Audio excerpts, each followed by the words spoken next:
Hello, welcome to First Sun News. This is Argumitra. America's war on terror, their unbeatable commitment to it, their unyielding principles, and their utmost reliability. Today, President Donald Trump is firing a salvo at the heart of terrorism.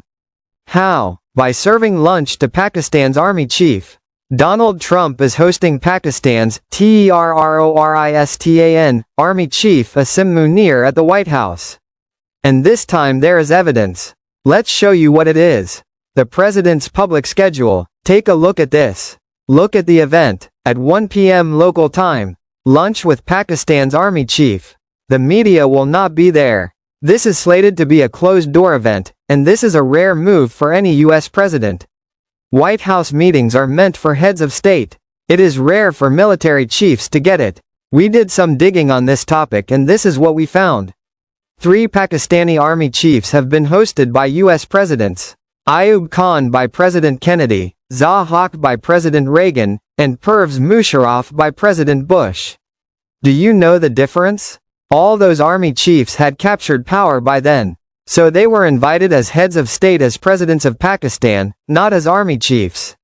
They were invited to the White House in the capacity of the Pakistani president, not as army chiefs.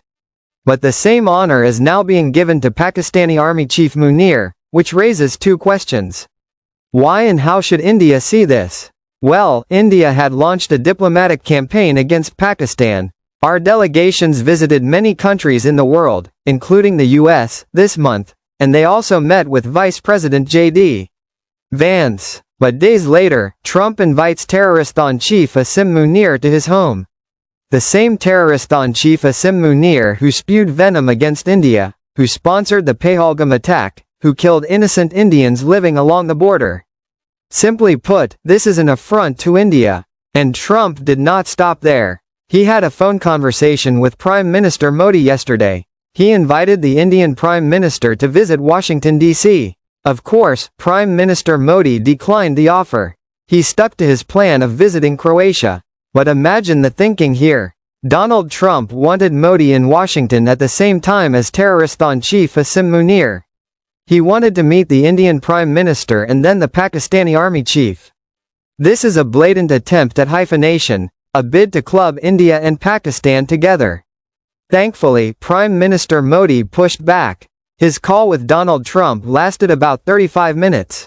The Indian Prime Minister set the record straight on Operation Sindoor. He also shut down Trump's attempts to claim credit. America trade deal existing channels. Now, just to give you some context, Donald Trump has been claiming credit for the ceasefire, and he has done so at least 14 times. In all 14 times, he has claimed credit. Until now the pushback was coming from the Indian Foreign Ministry, but this time it came from the Prime Minister himself, and that too directly at Donald Trump. Prime Minister Modi said there was no trade talk during the ceasefire process, no mediation by the United States, and no leveraging of tariffs. He said India would always oppose any mediation bid. Now this statement itself is also rare. Normally Indian readouts are short and diplomatic, but this one was long and specific. It detailed exactly what Prime Minister Modi told Donald Trump, meaning New Delhi is losing patience with Washington. And by the way, the situation is not improving because hours after this phone call, guess what Trump did? He claimed credit for the ceasefire again.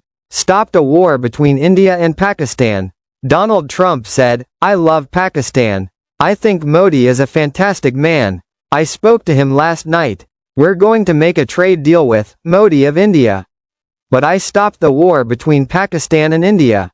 This man was extremely influential in stopping it from the Pakistan side, Modi from the India side, and others, which brings us back to Asim Munir. What explains his outreach to Pakistan's army chief?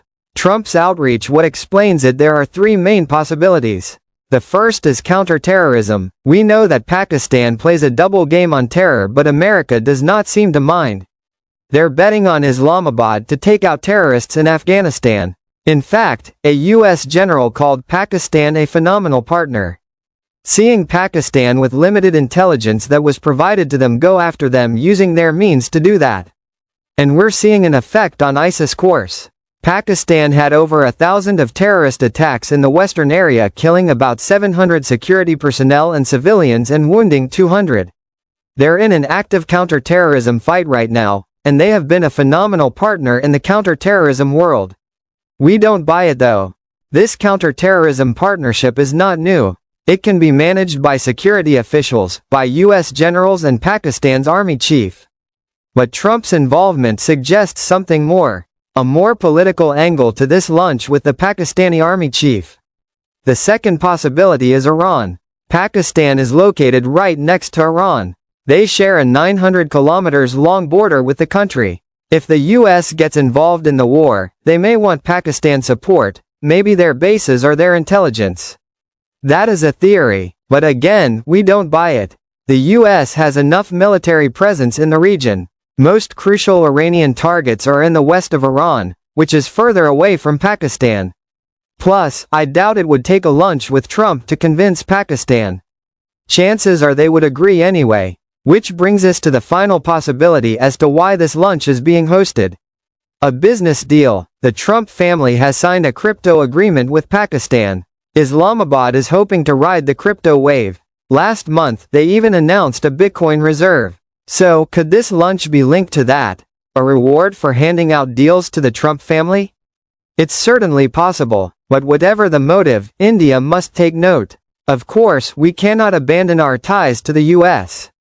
But we must be mindful of what Donald Trump brings to the table. In his last term, Trump was critical of Pakistan. This time, he's cozying up to them. It is not the behavior of a reliable partner. Please monitor this topic closely, as several upcoming developments are expected to emerge soon, along with additional news becoming evident. I will persist in providing you with confirmed and current videos. My aim is always to guarantee that even if there is a slight delay in a video, it will include accurate, verified sources, enabling me to clearly elucidate the real events. I don't claim to rely on traditional sources like others do. I prioritize creativity and thoroughness in supporting the content of my videos. If you found my video helpful, please consider liking, subscribing to, and sharing it. Feel free to share your honest thoughts in the comments, as I value your feedback.